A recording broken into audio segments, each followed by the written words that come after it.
Shalom, selamat pagi. Ya, pesan Tuhan diambil dari Kejadian 41 ayat yang ke-42 ya. Ini kita udah berhari-hari kita terus-menerus diingatkan oleh pesan Tuhan ini. Dan biarlah setiap orang yang sudah menyampaikan firman Tuhan, khotbah, pasti melihat firman pesan Tuhan ini dari sudut pandang yang berbeda-beda ya. Dan ini yang memperlengkapi kita, membuat kita menjadi lebih kaya lagi ya untuk apa yang menjadi pesan Tuhan ini. Kejadian 41 ayat yang ke-42. Sesudah itu Firaun menanggalkan cincin materainya dari jarinya dan mengenakannya pada jari Yusuf. Dipakaikannya kepada Yusuf pakaian daripada kain halus dan digantungkannya kalung emas pada lehernya. Ini yang menjadi pesan Tuhannya. Bahwa Tuhan mengingatkan kita tentang jubah apa yang kita kenakan saat ini ya. Nah kalau bicara tentang jubah ya, sebenarnya ini khotbah yang boleh dibilangin tema yang sangat jarang ya kita dengar tentang jubah. Tapi ternyata kalau bicara tentang jubah itu punya makna yang cukup dalam, makna rohani yang cukup dalam. Nah kalau kita kembali kepada zaman Alkitab zaman dulu ya, di zaman waktu itu bagaimana jubah itu bukan cuma sekedar yang menutupi tubuh dan melindungi tubuh ya. Tapi ternyata jubah itu punya makna. Apa yang dipakai itu menunjukkan siapa orang itu. Yang dipakai itu menunjukkan siapa orang itu. Nah jadi pada waktu itu jubah itu menunjukkan tentang status sosial ekonomi seseorang. Oh pakai baju itu dia orang kaya. Kadang-kadang juga dipakai untuk menunjukkan bahwa orang ini lagi sakit nih, dia lepra nih, dia sakit pendarahan, bajunya seperti itu. Ada lagi ini tukang minta-minta nih, bajunya dari bajunya aja orang udah tahu dia tukang minta-minta. Apalagi baju, dia prostitusi, prostitut nih, bajunya aja udah ketahuan. Oh ini baju seorang janda. Jadi dari baju orang bisa melihat identitas. Ya hari-hari ini pun juga, kita lihat seragam aja kita tahu, ini anak SD, ini anak SMP ya. Oh ini TNI Angkatan Laut, Angkatan Darat gitu kan. Nah tapi kalau di zaman dulu itu sampai kondisi emosi kejiwaan orang aja kelihatan dari pakaiannya. Lebih komplit lagi. Ya kadang-kadang, ini orang lagi berduka nih. Bajunya aja kelihatan pakai baju karung gitu ya. Nah, jadi apakah jubah yang dipakai itu bisa sebentar dan bisa lama itu tergantung dari orang yang pakainya. Jadi kalau orang yang pakai merasa nyaman dengan kondisi dia, ya udah dia akan pakai jubah itu lama banget. Gue nyaman nih jadi pengemis, pakai aja udah itu lama. Tapi kalau ada orang yang gak nyaman, hidup gue mesti berubah, hidup saya mesti berubah. Nah kalau dia berubah hidupnya, jubahnya pun akan berubah. Jadi bukan rubah jubahnya dulu baru rubah mentalnya, enggak. Dia rubah dulu kehidupannya, maka dia baru bisa pakai jubah yang berbeda. Beda sama zaman sekarang ya. Kondisi apapun juga, asal pakai baju branded, orang udah tahu nih pasti orang kaya gitu. Gak usah berubah. Gak usah jadi kaya, pura-pura kaya aja juga orang, bajunya branded. Nah makanya ya ini pengetahuan nih.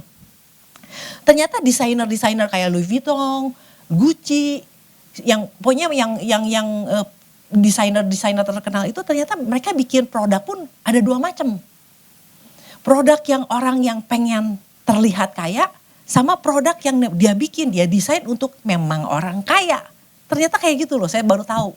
Jadi kalau orang yang pengen terlihat kaya, mereka bikin desain yang dimana semua logonya itu memenuhi tubuhnya. Jadi orang dari jauh-jauh aja bisa lihat, dia lagi pakai baju branded ini nih. Dia lagi pakai baju brand ini. Jadi pengen terlihat kaya, makanya logonya segede-gede gaban. Nah kalau orang yang memang dia desain untuk orang yang sungguh-sungguh kaya, desain nggak usah pakai logo yang gede-gede, yang kecil yang nggak usah kelihatan. Yang penting orang ini nyaman pakai bajunya. Nah ini yang berbicara tentang baju atau jubah. Nah jadi kembali lagi seberapa lama? Ya, jadi ini ada makna rohaninya buat kita hari ini. Jadi walaupun kita mungkin gak pakai baju itu tapi Tuhan lagi ingatkan. kondisi keberadaan kita, rohani kita itu akan terlihat dengan itu akan sangat terlihat jelas. Nah makanya seberapa kita mau keluar dari kondisi kita hari ini ya, Tuhan sebenarnya gini, Tuhan gak pengen kita dari awal waktu kita bertobat Tuhan kasih kita jubah keselamatan. Tapi Tuhan nggak mau Tuhan nggak mau kita dalam kondisi yang pakai jubahnya yang jubah kesusahan, kesedihan terus menerus. Dan sebenarnya Tuhan sudah mempersiapkan dan Tuhan ingin mengenakan kepada kita satu jubah yang pada akhirnya yaitu jubah perkawinan ya, perkawinan anak domba, di mana kita akan memakai jubah lenan halus.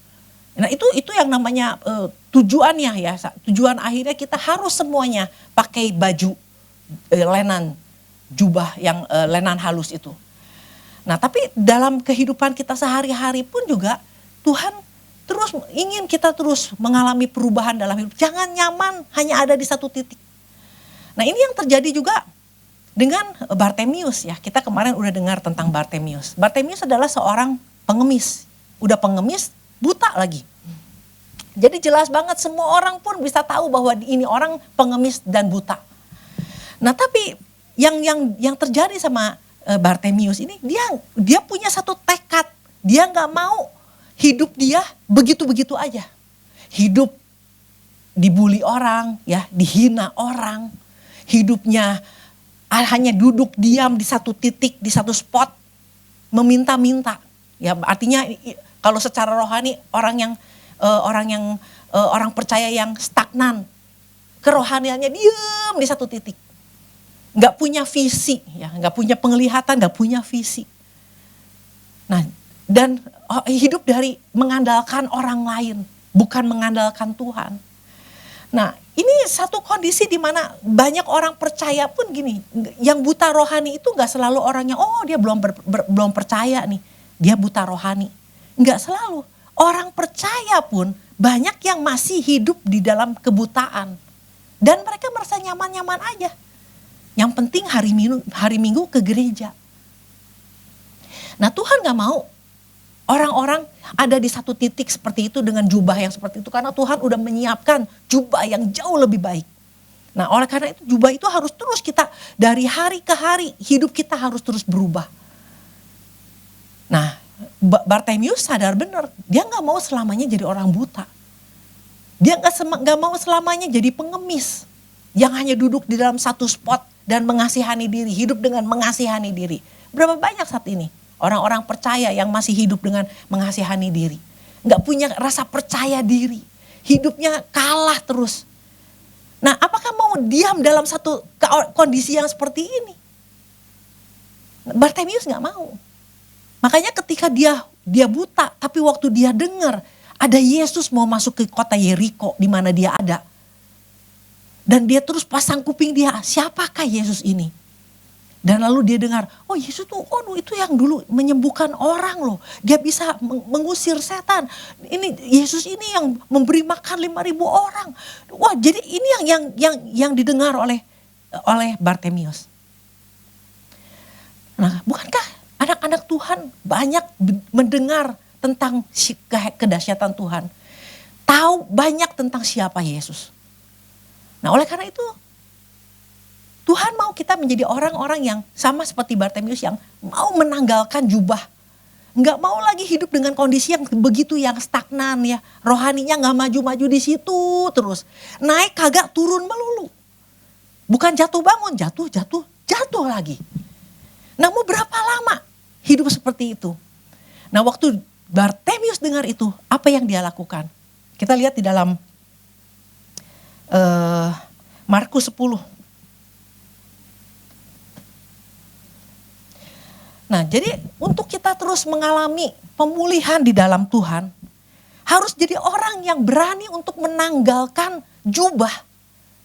Artinya ada perubahan di dalam kehidupan kita.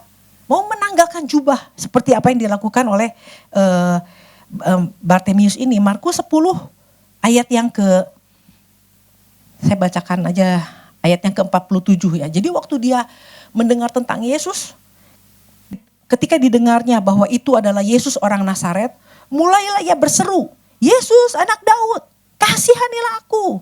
Banyak orang menegurnya supaya ia diam. Namun semakin keras ia berseru, anak Daud, kasihanilah aku. Lalu Yesus berhenti dan berkata, panggillah dia. Mereka memanggil orang buta itu dan berkata kepadanya, kuatkan hatimu, berdirilah, ia memanggil engkau. Apa yang dilakukan oleh Bartimeus? Orang yang punya tekad untuk berubah. Orang yang tekad ingin hidupnya mengalami peningkatan, naik level itu. Ya, apa yang dilakukan? Lalu ia menanggalkan jubahnya. Itu identitas dia loh. Dia belum sembuh, dia masih tetap miskin, dia masih tetap peminta-minta dan orang buta. Tapi waktu Yesus panggil dia, waktu Yesus panggil kita semua untuk menjadi anak Allah, diselamatkan. Yang dilakukan oleh Bartimeus adalah dia langsung menanggalkan jubahnya.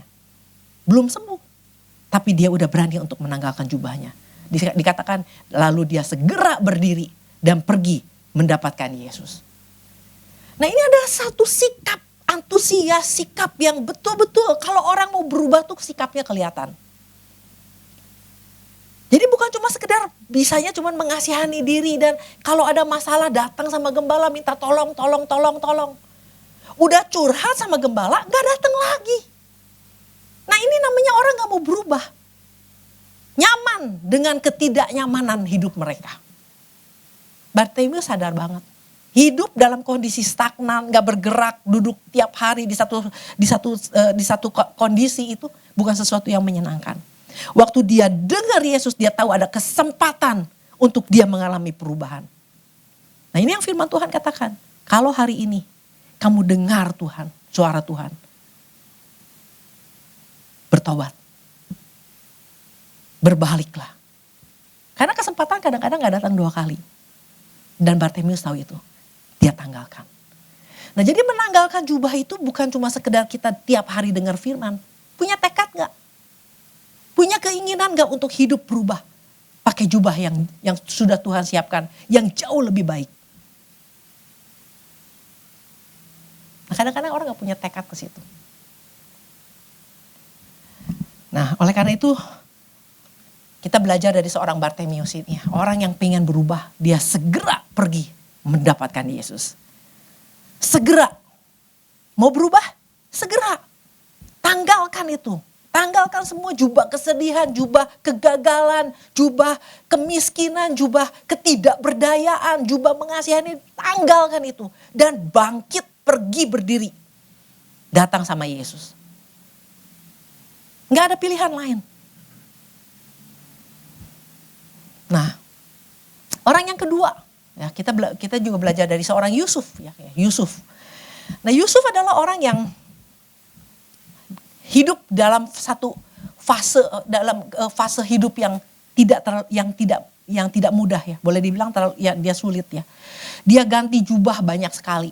Dari seorang anak yang dimanja oleh orang tuanya ya. Dia kesayangan bapaknya kan. Makanya dia dibikinin jubah warna-warni. Dia pakai jubah warna-warni yang mahal. Sampai satu saat dia dibuang ke dalam sumur. Dia jubahnya diambil sama kakaknya. Lalu dia dijual. Dia jadi budak belian. Akhirnya dari jubah yang warna-warni dia berubah. Jubahnya jadi jubah budak belian. Wah, itu drastis banget hidupnya. Lalu dari budak belian dibeli sama Potifar, ganti jubah lagi. Jadi jubah pegawai di dalam rumahnya Potifar. Setelah itu dia bukan karena dia berdosa, bukan karena dia melakukan hal-hal yang jahat. Dia lagi melakukan kebenaran. Dia lagi kerja bagus. Dia melakukan hal-hal yang benar. Nggak taunya dia harus masuk ke penjara dan pakai jubah narapidana. Nah, artinya gini, dalam hidup kita ya, ketika Tuhan mau mempersiapkan kita untuk sebuah maksud yang luar biasa. Karena dari kita lahir, dari kita diciptakan Tuhan, ada rencana Tuhan yang sudah Tuhan taruh di dalam kita. Yang udah menjadi bagian hidup kita.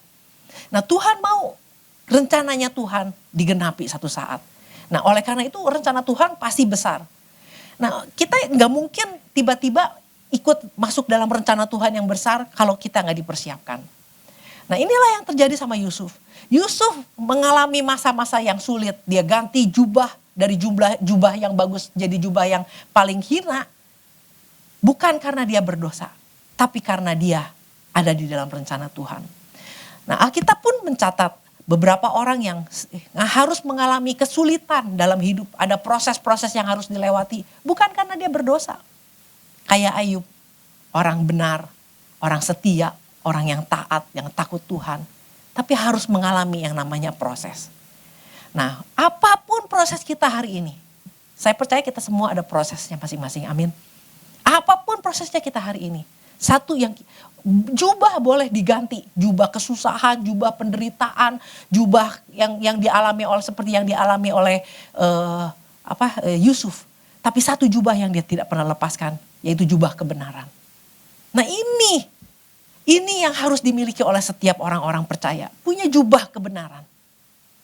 Kondisi apapun kita, waktu yang di dalam proses itu bisa jatuh, bisa ada di atas, tiba-tiba jatuh lagi. Apapun kondisinya karena Tuhan lagi proses kita. Tuhan sedang membentuk kita.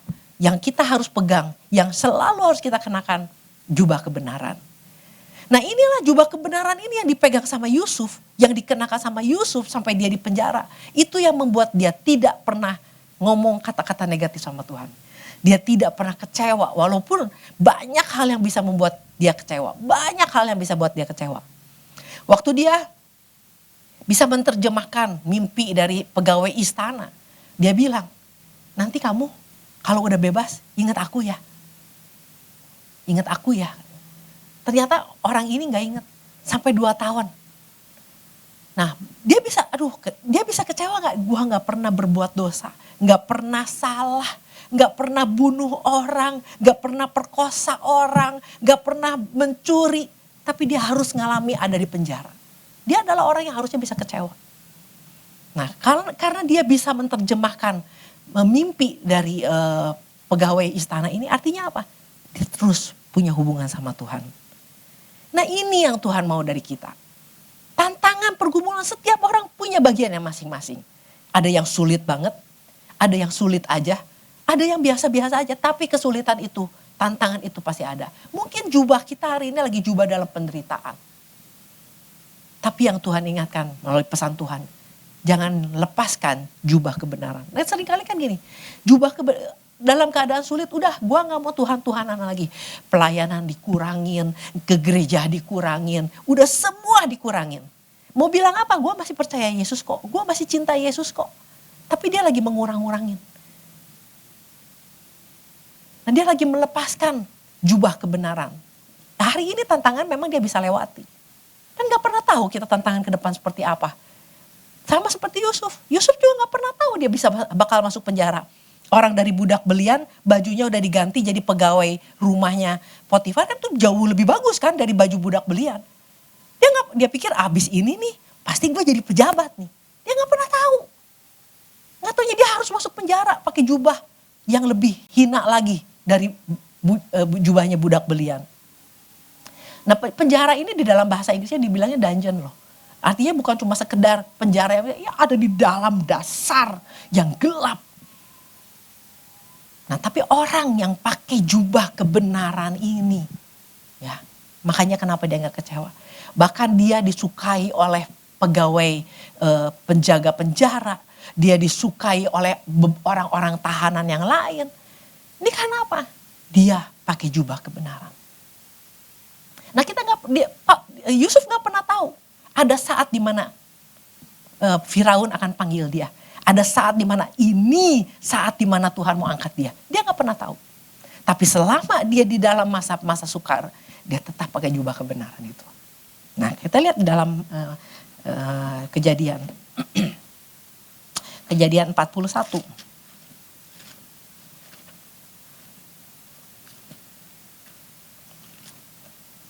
Kejadian 41 ayat yang ke-14.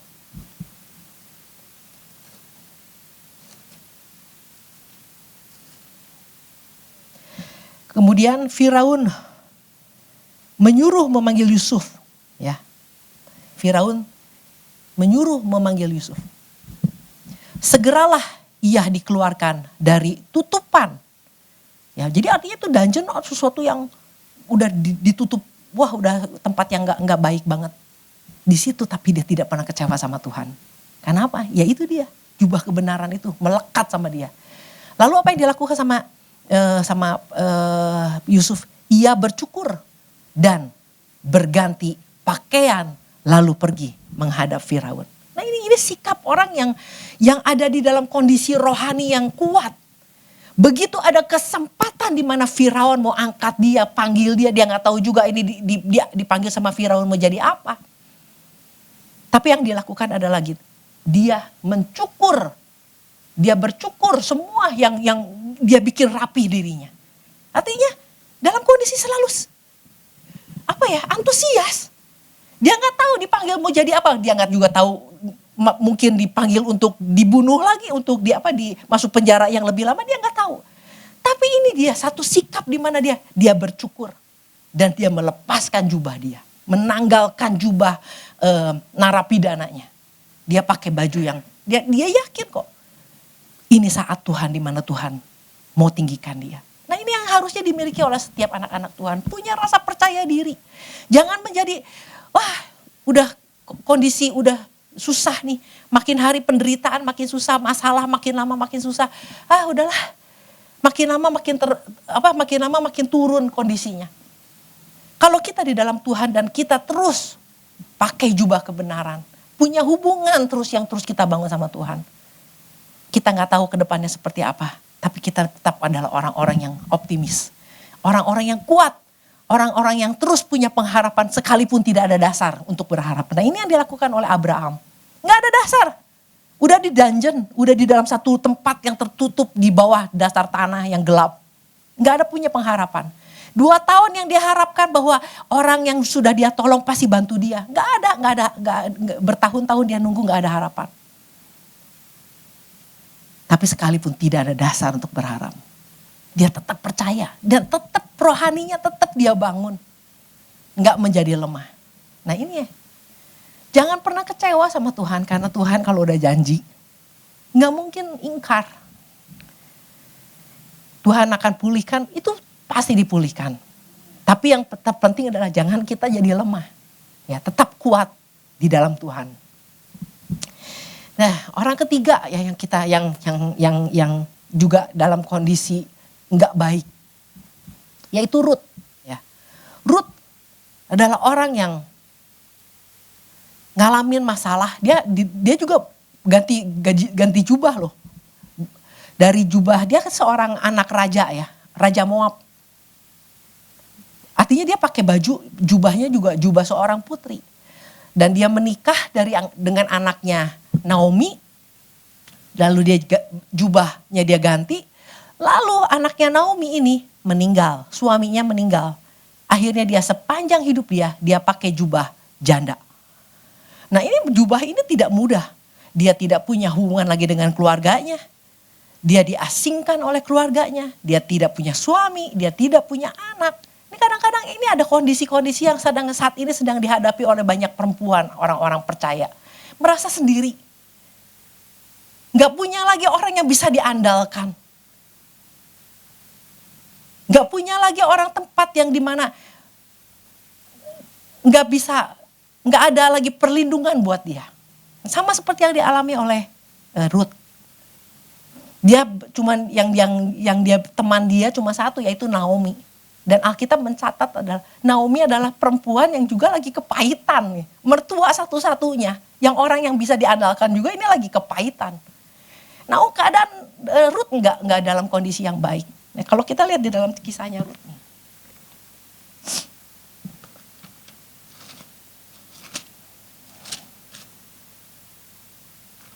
Ada satu pernyataan Ruth yang dikatakan. Ruth 1 ayat yang ke-16. Tetapi kata Ruth, janganlah desak aku meninggalkan engkau dan pulang dengan tidak mengikuti engkau. Sebab kemana engkau pergi, ke situ jugalah aku pergi. Dan di mana engkau bermalam, disitulah juga aku bermalam. Bangsamulah bangsaku dan Allahmulah Allahku. Nah ini modal dia. Dia cuma punya Allah yang dia percaya, Allah yang hidup. Ayat yang ke-17. Di mana engkau mati, aku pun mati. Di sana dan di sanalah aku dikuburkan. Jadi ini omongan orang yang lagi sebenarnya lagi nggak punya pengharapan. Dia nggak bilang di mana engkau nanti berhasil, aku berhasil, enggak. Dia lagi ngomong di mana engkau mati, aku mati. Lagi nggak punya pengharapan. Tapi dia cuma punya Tuhan. Jubah kebenaran yang dia pakai. Nah sampai akhirnya ada di satu titik di mana ayat yang Rut 1 ayat yang ke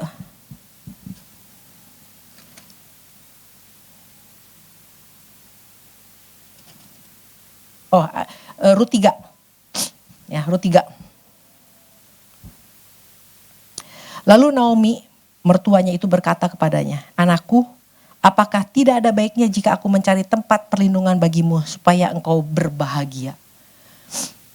Nah jadi di dalam saat kondisi yang dia lagi terpuruk, lagi gak bisa berbuat apa-apa. Nah mungkin ini kondisi hari-hari ini ada banyak orang yang sedang menghadapi ini. Tapi Naomi cuma mengingatkan dia, kamu bisa bahagia. Jadi jangan akhirnya orang cuman ya udahlah memang udah nasib gua kayak gini. Naomi ingetin, masih punya kesempatan untuk berbahagia. Nah ini kesempatan ini diambil sama Naomi, sama Rut. Di ayat yang ketiga dikatakan, maka mandilah dan beruraplah, pakailah pakaian bagusmu dan pergilah ke tempat pengiripan itu. Tetapi janganlah engkau ketahuan kepada orang itu sebelum ia selesai makan dan minum. Nah jadi karena dia tahu nih, Naomi bilang bisa bahagia, dia mengambil satu keputusan. Dia tinggalkan, dia lepas bajunya, dia mandi, dia berurap. Dia ganti pakaiannya dengan pakaian yang baik.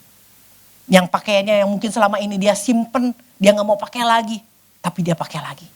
Nah jadi segala untuk kita berbahagia, untuk kita bisa mengalami hal-hal yang dari Tuhan, semuanya keputusan dari kita. Naomi, Rut bisa bilang, udahlah enggak lah. Udahlah nanti juga mati bareng-bareng aja lah. Enggak. Dia menanggalkan jubahnya, dia pakai jubah yang baru. Nah jadi keputusan untuk kita hidup, kita menjadi jauh lebih baik, ngalamin peningkatan, naik level itu Tuhan tawarkan. Mau naik level, aku siapkan. Tapi keputusan untuk naik level ada di tangan kita. Nah kita sendiri yang harus memutuskan hari ini. Nah apakah jubah kebenaran itu ada melekat di dalam kita? Kalau kita udah gak punya keputusan, udah gak punya jubah kebenaran.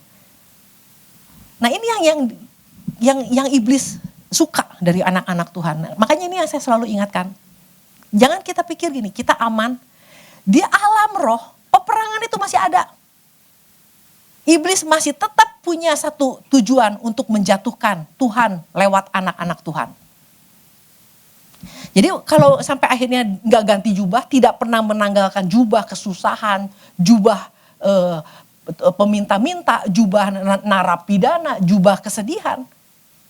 Iblis pengen gini, ya udah mati lu di sana. Selesai hidupmu di sana.